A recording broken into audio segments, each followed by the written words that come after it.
We are back on Morning Line. If you'd like to join us, 737-758's the number. 7587 is the number. Allison Fields with us. Questions, comments that you'd like. We got a few lines open, as I said, on your pets and the like. I was asking her, what else would you like to touch on this morning? I was going to just say cat scratch fever. Oh, you did some checking. Bartonella henselae. Bartonella, that sounds like a neighbor I grew up with. Right? He was a nice guy. We called him Bart.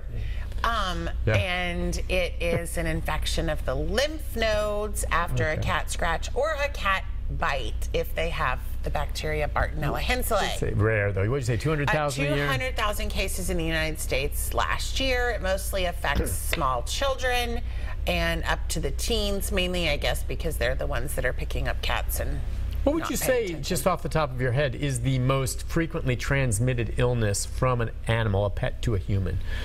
I mean, I'm just curious, what would it be? I mean, aside from the ticks and fleas, which is pretty standard stuff, probably what would it be? Intestinal parasites in small children. And in this country, veterinarians try really, really hard to prevent that, which is why when you come in with your dog, we're talking to you about heartworm prevention, and we do it for two reasons, and we often forget to tell you the second reason. The first reason is the heartworms.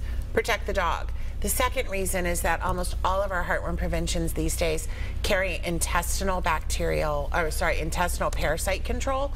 So your dog is not only being protected from heartworms, but your dog is also being protected from intestinal parasites, which can be transmitted to humans. And the humans that usually get them are small children because they're the ones playing in the backyard and they stick their hand in dog poop and they wipe their hands on their jeans and they come inside and they eat lunch. And that can be treated, of course, but you don't want that. Well, they are not the normal, people are not the normal hosts for these parasites, and so they don't do the normal things like stay in intestines. They'll go to eyeballs and can cause blindness and things like that. So veterinarians are not just trying to put your dog on medicine just for the fun of it. We do it for multiple reasons. That's a great point. I think a whole lot of times we are so focused on the dog that we forget to tell you that this is important for other reasons, for your own health and for your children's health. So I think intestinal parasites in other countries, third world countries especially, I mean, children have parasites, intestinal worms.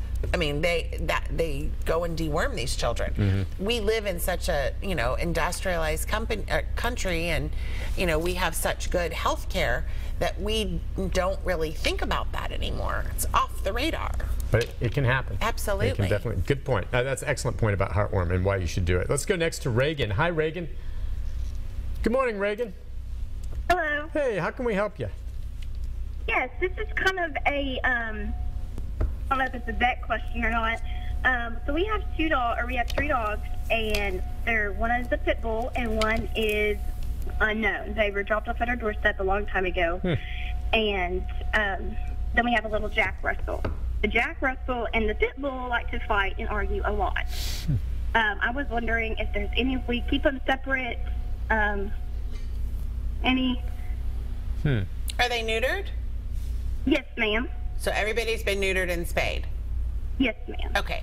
So have you talked to your vet about this? Yes, ma'am. Okay.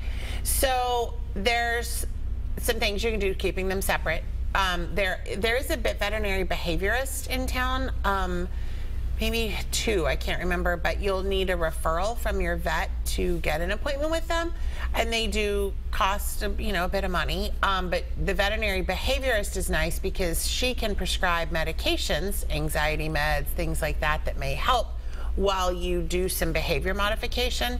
And there's also some trainers. You need to be careful in looking at trainers, though. You need to find somebody who specializes in more behavior issues, not just a regular trainer, because they need to really kind of pay attention to what's going on. I think that if you have the finances, you can, I mean, those trainers are expensive as well. I think if you have the finances and the budget, you can find somebody who can probably help you.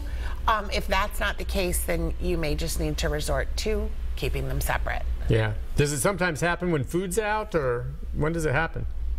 Not really. We keep them in separate cages, and we let them out during the day, whatever, and when they get out, the Jack Russell always goes after the pit bull. He's really sweet, won't hurt anybody, but the Jack Russell thinks opposite. Yeah, sure. I mean, sometimes dogs just won't get along. I mean, your suggestion's a good one. I mean, it's tough. They just may not get along. Right. I was going to ask you this, by the way, with regard to my chickens. The 2 pugs, Rocky would be only interested in those chickens if they were roasted and on a platter. Right. Short of that, he doesn't have a Right. problem. It's funny.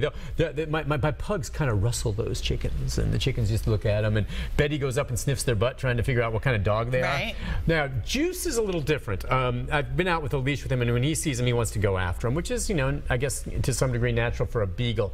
So I keep him inside on the rare occasions I let the chickens out to roam the yard. Any suggestion beyond that? I would love to get him to the point where he recognizes they're kind of part of the family and not attack them, but It's a beagle. there's just no way to stop that. It's you a reckon? beagle. Yeah. It's a hunting dog. He's a hunting, herding dog, and he will go after him. It's in his nature. Correct. I think, though, if he learned they were part of the pack. Thelma and Louise are different Let chickens. me know how that works. Well, I mean, Rocky What does and Mashed Potato think about him? oh, she loves them. In her pride, you know, Mashed Potato's our rescue dog from a Manchester rescue a while back. You know, Mashed Potato, 3 legs, no teeth. And she's a tiny little thing. And she goes up. It's funny, the first time we had it, she trotted right up to the fence and was looking at him. And I just can't help but think either, maybe she's just curious, but that she had experience with chickens in the past. She likes them. She goes up and looks at them. Good. They look at her. Mashed Potato's a good dog. Yes, she Good. is. Did we have another call? Did I miss one there? Okay. I didn't know it was on one. If that's still Reagan, we just took her. All right. Temperature's going to be dropping. The main thing is if you have dogs outside, you mentioned this to me, get ahead of the game, and I'm going to do this with my chickens. Go to a vet store or a pet store and get one of these bowls is it battery powered that can make sure the water I think it plugs in. plugs in? All right, something that will keep the water from freezing in the bowl. Heated water bowls so that the water doesn't freeze. Yep. Which if you have an outdoor dog, is a good idea, or cat or chickens. And then, you know, make sure you have a really well insulated house for them. Or And some insulated kind of would be, I mean, like you said, just wood alone, plywood. Like I said, this chicken No, coop I mean is like not wood enough. and insulation. And insulation in and there wood. that provides like, warmth. Just like you insulate your house. Okay, So right. you could do another, you know, you could wrap the house in insulation and then put another coating of wood over it. And Now, I could do that. I mean, somehow to coat it. Correct? Yeah, I mean, and basically it's just building another wall and you put insulation in between, just Mm-hmm. like you would do in your house. Or you can, you know, if you can move the coop to a protected from the wind kind of area, you know, up against the house or something in the wintertime and put a heat lamp in there, you know, so it's not just out in the middle of the yard and being buffeted by wind from all directions. You know, Yeah. if you can get it in a protected area, heat lamp in there, that very well may do it. But I don't know. You need to get on some of the chicken blogs. oh, I do. Everyone's offered me wonderful see advice. what people are, just don't even ask the questions, just start reading. I'm digging the idea about the chicken diapers and letting them run around the house for a while. I have friends who have that. Well, they have chickens that they've raised from chicks, and so they're used to being handled, and they have the silkies. Oh yeah, those are cool looking chickens. Yeah, and so they wear their little panties and they run around the house. This would be fun. Definitely need the panties. Hey, Beth is calling back. Hi, Beth. Go ahead. Hi, sorry, I don't know how I got disconnected. Oh, that's all Good right. morning. Good morning. My question is this. We had a 10-pounder Chihuahua mix, and we had to have him put to sleep last year due to illness. I'm sorry. And my husband and I are scared, but want to get another dog just because of the attachment issues. I just want your opinion on when you bring home the new dog, as far as kenneling. I've always let my dogs just sleep with us in the bed.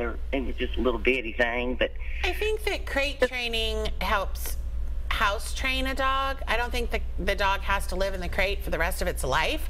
no, I just mean, like, is it better at night to put the dog in the kennel and let him sleep in the kennel? And Well, if you want a quicker house-trained dog, yes.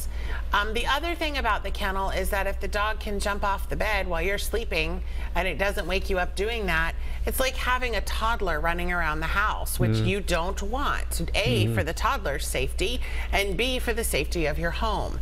And so if you have a puppy who's, you know, marauding through your bedroom at night in the closet and on the floor, there's electrical cords, there's your favorite pair of shoes, there's your husband's favorite hat. You know, there's a lot of things that can cause damage both to the dog and the dog can cause damage to. So I think that being in a kennel at night, and crate training is not meant to be a punishment. It's meant to be their little den and their safe place. Yes. And so my puppy was in a crate at night. And during the day when we weren't there, now we came home at lunch to let her out, and you know, she was let out quite frequently, but she probably stayed in the crate until she was close to a year old. And then we started having little experiments of out for a little bit of time and seeing how she would do. And now she's 3 and she doesn't ever get in her crate. I mean, she sleeps with us. She's out in the house when we're gone.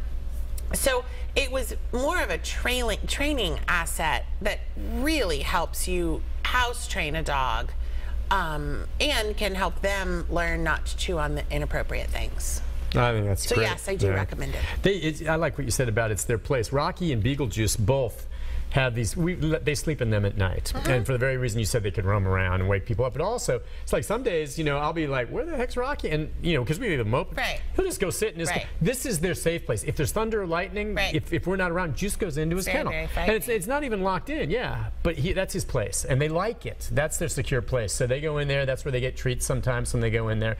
And then we lock them up at night, and it's real easy. Now, I know for her, if she gets a small dog, eventually she may want to bring it up and let it sleep with her. But initially, our dog sleeps with us, but she spent the first year in a crate. Yeah, that makes sense. Allison, thank you for coming on. Just wonderful to be here. Spay, neuter your pets. Yes. If you're adopting, go to a shelter or a rescue. Go get those. The Animal Rescue Corps keeps getting them. Animal Control. There's so many wonderful, great dogs out there. If for some reason you decide you just can't keep your dog anymore, please don't shoot it. Just take it somewhere and give it a chance, and someone else maybe will be able to adopt your dog. So don't give up on your pet. And think about it too. I don't know if she's thinking about getting a puppy, but you know, you don't always have to get a puppy. Puppies are cute, but they are a pain in the butt. And if you get one that's a more mature dog, you know, you get one and already that other stuff's behind you, and it's great. There's some wonderful older dogs. That's true. Allison, another thing that's true is you're the best there is. Thanks, right there.